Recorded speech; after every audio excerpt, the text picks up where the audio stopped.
నా పేరు ఉమామహేష్ అండి. ఎన్‌టీపీసీ లిమిటెడ్ కర్ణాటకలో పనిచేస్తాం బీజాపూర్‌లోని. మా బాబు లలిత్ మానస్ విజయవాడలో చదువుతున్నాడండి. మార్నింగ్ 5:30కి లేచిన తర్వాత వెళ్తున్నప్పుడు స్లిప్ అయి పడిపోయాడు. వాటర్ ఫ్లోర్ మీద ఉంది. దాంతోటి షోల్డర్ ఇంజ్యూరీ అయింది. దాన్ని విజయవాడ ఒక హాస్పిటల్‌లో చూపిస్తే వాళ్ళేమో కట్ ఎయ్యాలి అది అన్నారు. మేము సెకండ్ ఒపీనియన్‌కి వస్తే బెటర్ అని ఇక్కడ సార్ దగ్గరికి తీసుకొచ్చాము. సార్ దగ్గర తీసుకొచ్చిన తర్వాత కౌశిక్ రెడ్డి గారిని మీట్ అయ్యాం. ఆయన చెప్పారు యాక్చువల్లీ షోల్డరు డిస్‌లొకేట్ అయిపోయి అది ఫ్రాక్చర్ అయిపోయింది. సో, కట్టేస్తే పని చేయదు. ఆపరేషన్ చేయాలన్నారు. ఇమ్మీడియేట్‌గా ద సేమ్ డే సర్జరీ చేశారు సారు. సర్జరీ చేసిన తర్వాత చాలా బావుంది. ఇన్‌సైడ్ కే వైర్ కూడా వేశారు.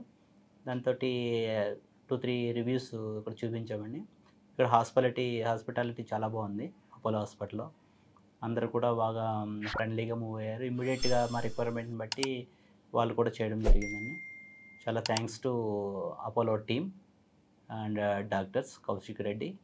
అండ్ వేరే వాళ్ళు కూడా మీరు వస్తే డయాగ్నోసిస్ కరెక్ట్‌గా చేసి దాన్ని రూట్ కాజ్ తోటి ట్రీట్మెంట్ జరుగుతుందండి. చాలా హ్యాపీగా ఉంది మాకు.